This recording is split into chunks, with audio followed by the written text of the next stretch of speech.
Hey everyone, Kyle once again, and welcome back to the next episode review of Old Country Bumpkin to Master Swordsman, episode 6. So, so leading off after what we saw with the Bad Pope, which no doubt he's trying to do some resurrecting necromancy crap, which turns out it was. We did see that though.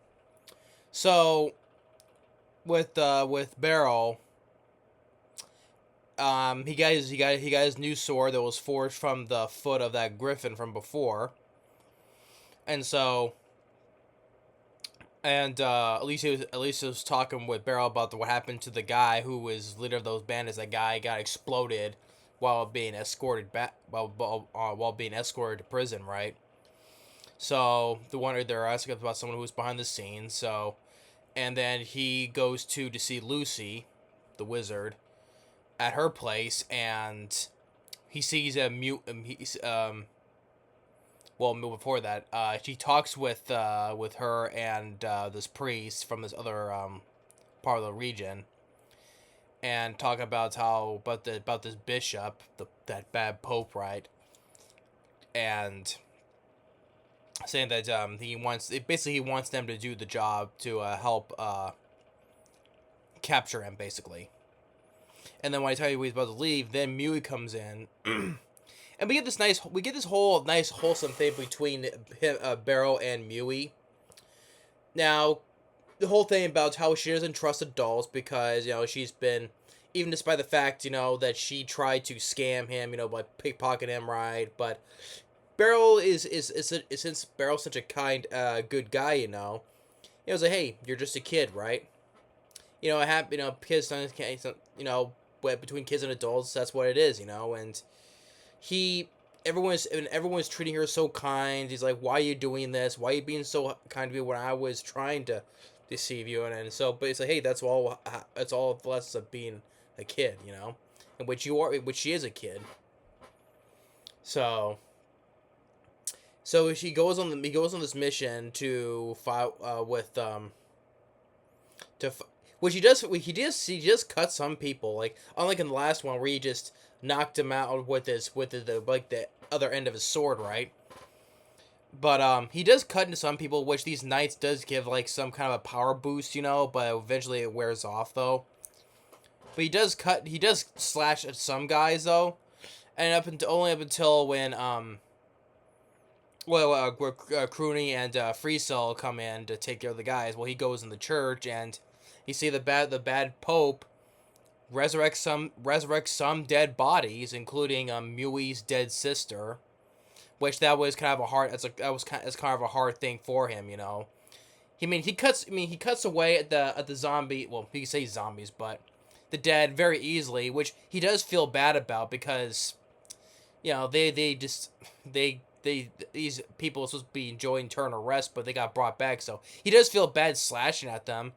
And I did really like the part where he holds Miwi's dead sister. He holds her, not in a hug way, but he holds her because he knows what he has to do. But so he does like a soft slash, not fully cutting her head off, but just like a quick slash like this until she fully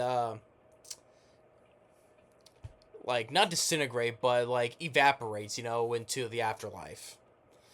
And I can see that was kind of a hard thing for him to do because he says he's sorry though, and he has the necklace that she was wearing that one of the Mewi has, so you do get that whole thing about, yeah, he feels really bad about this, but what can he do then, especially when it was Mewi's sister.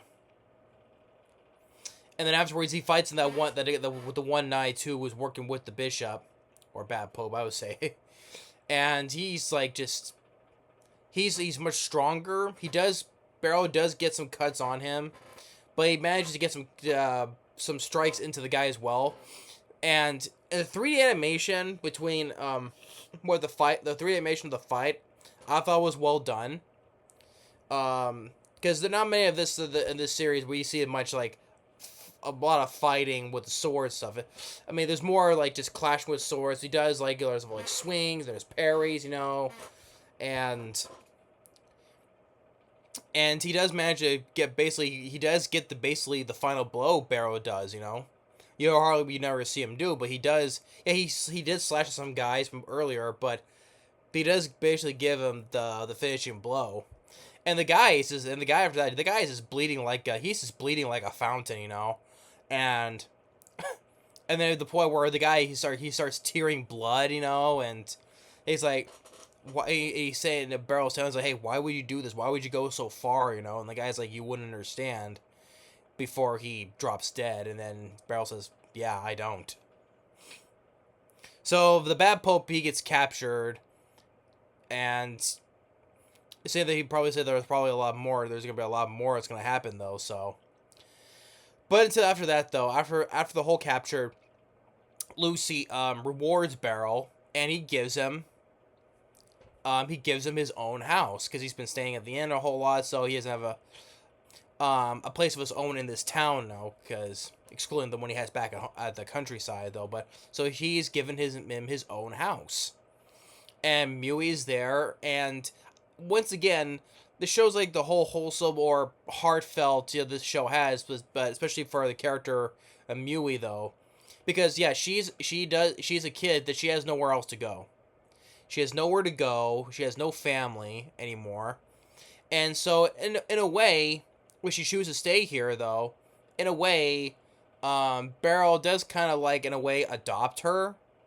Now she's not gonna say, "Oh, you're my daughter." No, it's just he's gonna help her, and he probably say not raise her, but like train her, and so she can be better.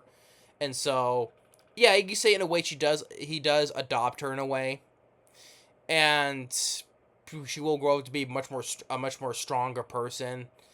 So it does show that the character development with Beryl, then also with Mewi, I thought it was very wholesome, and it's very like the show does have some charm to it, and heartfelt moments like that, you know. Because yeah, you feel bad for Mew because yeah, she lost her sister, even though despite the fact that she was supposedly like that, oh, she can't bounce back, even though she did. I'm surprised at the fact that Beryl didn't mention the fact that she came back in the brief moment though, and he had to do what he had to do. I'm surprised that he didn't bring any of that up to her, because well, hey, it would cause her a lot more pain, you know, and misery if he brought that up to her. So I think I would say that surprised that he didn't bring it up, but at the same time it was probably a good move that he didn't bring it up at all, because yeah, she's gone now, and what more can he do, you know? So I do like this. It does like good some charm and heartfelt moments, but especially the character development. So with Beryl, and so he's gonna end up taking her in a way, and adopting her in a way. And so this show has been a very it's been a heartfelt show I've seen so far. It does have heart to it. You get some, like I said, bloody. It does have bloody moments, like especially that one guy he was fighting with. He was just bleeding like a fountain, you know. But I'm sure there's gonna be a lot more to it than that, and so probably more what's going on afterwards. So, but yeah, Country Bumpkin, the Master Swordsman, episode 6. It's been another really good one. This show has been proven to me that it's been more than just, well, I was gonna say generic romance, right? It's not though. It's nice that we have a nice an adult series for for a change, you know, refreshing take, you know, not an adult way like the hentai or stuff like that. No, like where your lead character is more of a mature adult. That's what I'm trying to say. Adult anime.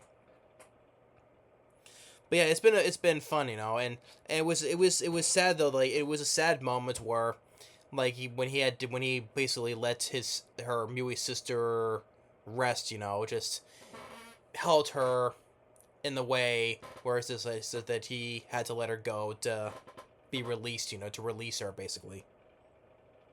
And that was a pretty sad moment where he had to do it. I mean, he felt bad about the other corpses he had to do, but it was because it was Mewi's sister, he kind of felt the most. So he does a quick and a way to her to rest now finally. So that was a pretty very I would probably say is probably one of the sadder moments I've seen in the series.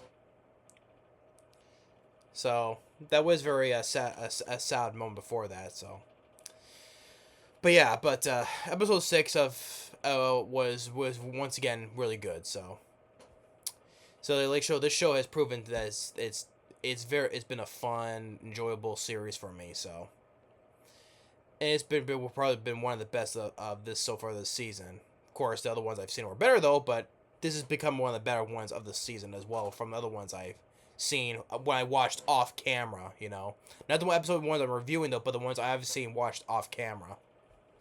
So. But yeah, but that's episode 6 of From Old Country Bumpkin to Master Swordsman. Thanks for watching. Stay tuned for the next one of Colon Generic Romance for the next episode of that. See you on the next video.